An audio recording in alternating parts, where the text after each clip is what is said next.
الحمد لله نحمده ونستعينه ونستغفره ونؤمن به ونتوكل عليه ونعوذ بالله من شرور أنفسنا ومن سيئات أعمالنا من يهده الله فلا مضل له ومن يضلل فلا هادي له وأشهد أن لا إله إلا الله وحده لا شريك له وأشهد أن محمدا عبده ورسوله أما بعد فإن خير الحديث كتاب الله وخير الهدي هدي محمد صلى الله عليه وسلم وشر الأمور محدثاتها وكل محدثة بدعة وكل بدعة ضلالة وكل ضلالة في النار.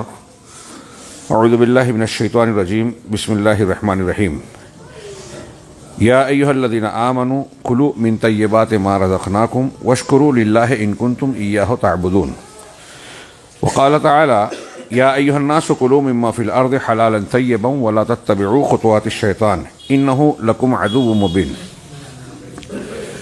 محترم حضرین، ہماری اس زندگی کی ایک بڑی اور بنیادی قسم کی ضرورت مادی طور سے، جسمانی اعتبار سے، زندگی کے اسباب کی فراہمی کے اعتبار سے ایک بنیادی ضرورت ہے مال و دولت. یہ زندگی کا قوام کہلاتا ہے، اور اس اعتبار سے بھی دیکھا جائے کہ ایک طرف یہ ضروریات کی فراہمی کا ذریعہ بھی ہے، اسباب کے وافر اور مہیا کرانے کا بنیادی سبب ہے، اس کے ساتھ ہی دنیا کی لذتوں کے حصول کا چونکہ ذریعہ بنتا ہے. اس لیے انسانی نفس کی خواہشات مال کی محبت اور چاہت میں بڑی شدید ہوتی ہے. زُيِّنَ لِلنَّاسِ حُبُّ الشَّهَوَاتِ مِنَ النِّسَاءِ وَالْبَنِينَ وَالْقَنَاطِيرِ الْمُقَنطَرَةِ. اللہ تعالیٰ نے فرمایا سورہ آل عمران میں کہ لوگوں کے لیے ان چیزوں کی محبت مزین کی گئی ہے، عورتوں کی، بیٹوں اولاد کی، اور بہت سارا ڈھیر سارا مال، القناطیر المقنطرہ، اور کئی چیزوں کا تذکرہ کیا. اللہ تبارک و تعالیٰ نے اس کا تذکرہ کر کے آگے کہا کہ اللہ کے پاس بہترین بدلہ ہے، انجام ہے، نتیجہ ہے، لوٹنے کی جگہ ہے. چنانچہ آدمی کو ان ضروریات کو ضروریات کے دائرے میں رکھنا چاہیے، اور اس میں پھنس کر، الجھ کر اپنی اصل زندگی اور انجام کو کبھی فراموش نہیں کرنا چاہیے. موجودہ حالات میں جب ہم غور کرتے ہیں تو انسان اس ضرورت کے پیچھے جس طرح بھاگ رہا ہے، اور آج کی جدید ترقیات اور چمک دمک کی روشنی میں مال کی محبت میں جس طرح اصول، ضابطے، شریعت اور ایمان کو طاق پر رکھتا ہے، اس تناظر میں یہ محسوس ہوتا ہے کہ عقیدے کی اصلاح، توحید کی تعلیم، شرک کی ممانعت کے ساتھ اس کے بعد سب سے زیادہ ہمارے سماج کو بار بار جس سبق کو دہرانے کی ضرورت ہے وہ یہ کہ اس مال کے حصول کے سلسلے میں ہم حرام طریقوں سے اجتناب کیا جائے. یہ بتایا جائے کہ اس حرام کی شناعت، قباحت اور اس کے نقصانات، مضرت کیا کیا ہے. انسان دنیا بنانے کے لیے، اپنے مقاصد کو حاصل کرنے کے لیے یا ترقی کے نام پر مال کے پیچھے بھاگتا ہے، لیکن اگر وہ حرام طریقے سے حاصل کرتا ہے دولت تو وقتی طور سے اسے چاہے محسوس ہو کہ میں ترقی کر رہا ہوں، میں اونچائی پر جا رہا ہوں، لیکن حقیقت میں اگر آپ شریعت کی روشنی میں حرام مال کے نقصانات پر غور کریں تو معلوم یہ ہوگا کہ حرام کمانے والا چاہے دولت کا فگر بڑھا لے بظاہر، عارضی طور سے یا لمبے طور پر، وہ حقیقت میں نقصان اٹھانے والا اور قلاش ہونے والا ہے. اللہ تبارک و تعالیٰ نے اس سلسلے میں بہت ہی تفصیلی تعلیم دی ہے، اور بہت ہی یعنی وضاحت سے ہر مرحلے پر بیان کیا، اور یہ بھی وضاحت کر دی کہ قیامت کے دن جو بنیادی سوالات ہوں گے بندے سے، اس میں ایک سوال یہ ہوگا مال کے تعلق سے کہ کہاں سے کمایا اور کہاں خرچ کیا، کہاں سے کمایا، کیسے کمایا، حلال سے کمایا یا حرام سے کمایا. یہ ایک اہم اور بنیادی، یہ ہماری جیسے مال ضرورت ہے تو یہی ہماری آزمائش بھی ہے کہ آپ کو ضرورت ہے، آپ اپنی تقدیر اور حصے کا کھانے والے ہیں، کھائے بغیر مر بھی نہیں سکتے، جس کو جتنا لکھا ہے اللہ نے، لیکن آپ کے اس مال کے یا تقدیر میں لکھے ہوئے جو حصے ہیں اس کو حاصل کرنے کے ذرائع کیا ہیں. یہاں اللہ تبارک تعالیٰ، بہت محدود وقت ہوتا ہے خطبے کا، اور حرام مال یا حرام